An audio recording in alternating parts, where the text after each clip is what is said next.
Hi everyone, I'm Dr. Preeti Sharma, and I have of sharing the stage today with Dr. Onkar, who's scored an amazing 221 in the recently conducted FMG exam. So, heartiest congratulations, Dr. Onkar, from the entire team of PrepLadder. And today is your day, your stage. So, over to you. At the outset, the students would want to know a brief about your journey, and then, of course, we'll take it up from there. So, over to you, and heartiest congratulations. Thank you so much, ma'am. The honor is all mine to share a screen with you. And my name is Dr. Onkar Nisal, and I studied from Georgian American University in Tbilisi. And this is my first attempt, and I got 221 marks. So it has been a very wonderful journey with PrepLadder because I've been using PrepLadder since last 4 years, I think. I took it in COVID. So yeah. So you've seen the entire journey of PrepLadder also through a lot of changes, but I hope it's been for the better. And now with version X, I hope you've seen all the new videos as well before your exam. Yes, ma'am. I seen a few ones. Like I did not get into the FOMO of, diving into new videos again and again because I thought that Perfect. maybe version 6 is also enough Good for enough. me to, because I Totally. did my most of the like study from version 5 and version 6 Mhm. itself. And that is why I thought that a lot of teachers, even you also told that it doesn't matter if you change to versions because the material is going to be the same more or less. Perfect. I think at Yeah. the outset, what is the best advice you've given to students is not to fall for the FOMO trap because so many new videos and online platforms there's a digital abundance era that we are in, and falling for FOMO is one of the easiest things. To quit that, not to fall for it, is very difficult. So, Definitely. Dr. Onkar, I mean, it's your day. We want to know everything about your strategy, but at the same time, we have students who are now 5.5 months away from the December Jan exam, upcoming FMG exams. So let's Yes, ma'am. also give them some advice regarding their strategy. I want to ask you the burning question: main Yeah. videos versus rapid revision. How did you customize for all the 19 subjects? Sure, ma'am. So, like, the prerequisite, I would say, like, is going to be like you have to know the basic subjects and basic concepts of all subjects before you come to India. Like, so Hmm. in the last 6 months, you will have a very strong foundation of all the basic subjects and all the clinical subjects also, because concepts take time to build, and you need also to check the concepts. You need to solve the main question bank also, and I Perfect. did the same thing. I did from the main question bank from PrepLadder itself, the question bank 6.0. Hmm. And in the last 6 months, I solely relied on rapid revision from PrepLadder. I watched every single video of rapid revision, Wow. and almost all subjects I did, except for the SARPO subjects. I did not watch all the videos. I uh, I had a good grasp of it in the graduation itself. So I did just LR of the sessions. That's it. Okay, so you have to ultimately do a mix and match, but I believe for the last 5 to 6 months, rapid revision, if done well and repeated number of times, it can be one of the mainstay for your preparation. But is that alone enough? How would you want to advise them to supplement it with their Q bank? And how did I PrepLadder's Q bank shape this entire journey of yours? Sure, ma'am. So I wouldn't say that the rapid revision videos and notes are the Bible of your journey.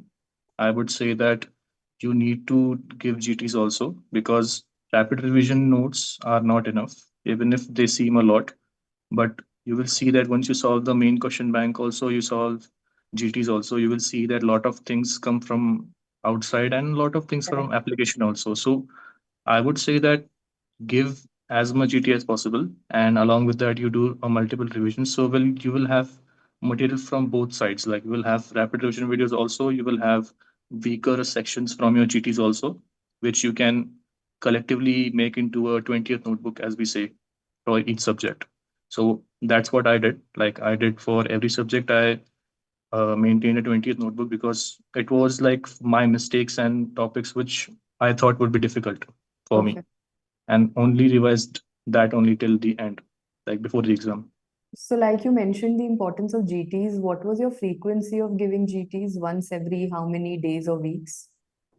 So, ma'am, generally, like when I started, sorry, I was giving GTs like once a month, Okay. but then I had to increase my frequency because I thought that I was giving less GTs. So I started giving weekly GTs then, like in the month of June and July. Like last GT I gave was on 10th of July, and before that I in total I gave 7 GTs. So the frequency was, earlier I gave 2 GTs once a month, and then because of short of time I just, you know, started giving GTs once a week. And so what happened was that I had to complete all subject revision in 7 days, like before GTs. So I had to, like, yeah. And to do that, I used to solve like 200 questions every day for Okay. like all subjects. So So there's a question that also comes my way as a faculty. Like you said, you were solving approximately 200 questions per day. yeah, How were you analyzing the explanation of those questions? yes, ma'am. So I used to, like, in custom modules, I used only the NEET, FMG, and INICET tags, and obviously the clinical and image based. And I did not rely too much on factual questions. Like Hmm. I just saw that what is the answer. Like if I get wrong, and I just saw that what is the answer then. But if there were conceptual questions, I used to see the whole concept. I used to see the other options also, like why they were correct, or sorry, why they were wrong, Hmm. and also like the learning objectives. Like they are like a gold for the last minute to see, like in the, if you don't want to A see the whole quick explanation, you revision. can see the learning objective itself. So that was a very key thing there to see. So what I've gathered up till now is first, at least in the last 5 to 6 months, rapid revision videos and notes have to be by your side.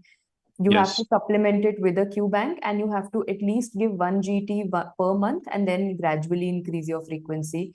yes. But I want you to answer this for both papers individually, paper one Mhm. and two. Yeah. Which were the most challenging subjects to study and appear for in GTs in both subjects in both papers individually, and how did you Mhm. tackle that? So I would say that currently the trend is like paper one is always on the trickier side than paper two, Hmm. because in the last this also exam and the January exam also we saw that paper one was tricky, and this exam also paper one was tricky because biochemistry and some subjects like uh, PSM also, they were Hmm. like quite tricky because we were not able to make out at which subject what was what. Because so that is why we need to like solve a lot of hard questions, I would say, because the more you prepare for the worst, the best results you will get. That is what I would say. So paper one was Any trickier, and paper two was relatively okay. easy this time Hmm. because I generally, if you have a good grasp of surgery, medicine, and obs gynae, there you have like almost 100 questions are like good for you, and the rest is ENT, ophtha, and sarco subjects. So I would say relatively part two becomes easy if you give more time to the major subjects. And part one for me, the most difficult subject was PSM, and I would like doing it till the last, like day before even the exam. Also, I was doing the subject, and it is too much. Like It's been for all of us. We all share yeah, that common subject. I think it's troubled all of us equally. But yes, exactly. after talking to you, what I've gathered is that you've maintained a certain discipline even all throughout your MBBS years, not just for the last 5 months before the exam. And Yeah, that helped you make up a certain foundation on which you built up your rapid revision videos. But no matter how much disciplined one may be, there are always certain days when you don't feel like studying. You're not yeah, motivated enough to study, and exactly. those Yeah, somehow those days increase as you approach the exam, which is quite definitely. ironical. So, how did you deal with those days when you didn't feel like studying? And did you study? How So, did you manage? so, ma'am, to be honest, for me it was like a paradox because in the early days of preparation, I was like very hyped up, like let's do it, let's kill it, Mhm. like that attitude.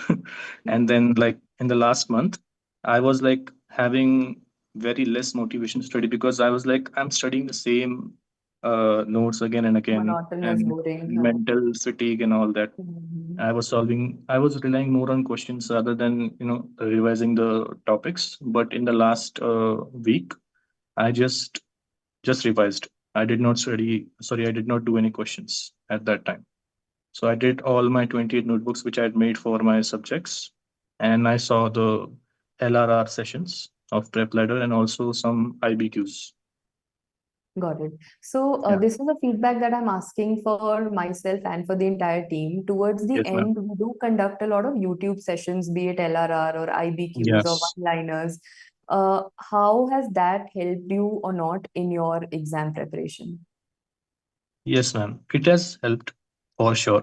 But I would say that the right way to do it will be you have to have a solid foundation of first the Correct. main videos, then you need to do rapid revision videos, then you need to do LR because I was seeing a lot of students asking that is LRR enough to crack this exam. So I would say like no, it's not because the type of questions they ask nowadays is not very much straightforward or not very much what we would expect because we generally expect that yes patho you will have questions from general pathology, you will have questions from cardiology and all that, but what they are doing is they are going out of trend and asking from wherever they wish from. So Correct. we need to do everything, we cannot So leave anything. thank you. Thank you for saying that because so many students, as you said in the live chat, 1 month before the exam asked me that is LRR Yeah, enough. I mean, at it's that not. point of time, 20 days before the exam, I have no option but to say that this is all that you can study. But is that going Yeah, to be enough? Can I finish no. pathology in 4 hours? That seems just impossible. And that is a message we want to give to students that you have to start watching your rapid revision videos at least now so that the LRR can be useful for you towards the end. So thank you so much for saying that. I think after me saying it multiple times, now that you've emphasized it further, it'll add impact for the students. Also, apart from studies, what were you doing on break days? Did you have any certain break days which you had kept, or was it just a very random thing? Were you more of a Netflix person on non-study days or more of a gym person? What were you doing? Yes, ma'am. So gym was constant for me because I think that you need certain physical activity in your day because Perfect. you just like cannot take it whole like only study you cannot do for whole day. You need a de-stressing component in your life, and I think gym for me gym was the one thing. And I would strongly advise not to use YouTube Shorts or Instagram Reels Very addictive. because of the Yes. fact that they steal away your attention span because you see that shorts and reels are only at 60 seconds, so and also it is more stimulating than the what you are studying right now. So Correct. a lot of students what they do, even I used to do it, but later I stopped it, that in break we used to like scroll on Instagram and YouTube, and so I think that it made me lose some focus later in my like journey, and so I would strongly advise to do it. I think we all are guilty, even as a faculty, even I am guilty of doing that. And I think that takes away a lot of your efficiency. So I would also suggest that to the students. And Yeah. thank you so much for sharing your journey and such important insights. Before we end this session, the stage is all yours. Anyone from your family, friends, teachers, or any number of people who've helped you, because behind the scenes, I think the support system is so important. So the stage is yours, and Yes, any ma'am. gratitude messages that you want to give out. So, yes, ma'am. First of all, I would like to thank my parents because they were a constant support to me. They understood my journey. They understood why am I isolating myself from everyone and just focusing on studying for all these 6 months. So I'm grateful for them. Also, my friends who also stayed like very positive with me because doctors can understand doctors. So that is the thing. And I would also like to thank a few of my friends, like some some of my seniors, like Dr. Samiksha and Dr. Shubham Gangan. They both gave the exam in like January and they passed with like high marks, like above 200 marks, and they were a very like big support for me. They guided me through all these challenges. Like I used to be stuck somewhere between, like for example, custom modules or GT scores or something like that. So they always guided me and always gave me good, what you can say, response on that. So I'm grateful for them too. Wow. So I think, as I said, behind the scenes, a lot of people do work hard, and I think now is the time for you to go and spend some quality time with all of them because They Sure. stood by you while you were isolating yourself, and all of that hard work has paid off. So, regards to your parents, congratulations to them from our side, and wishing you all the very best for all the future exams. This is just the beginning. As a doctor, you have many more exams to give.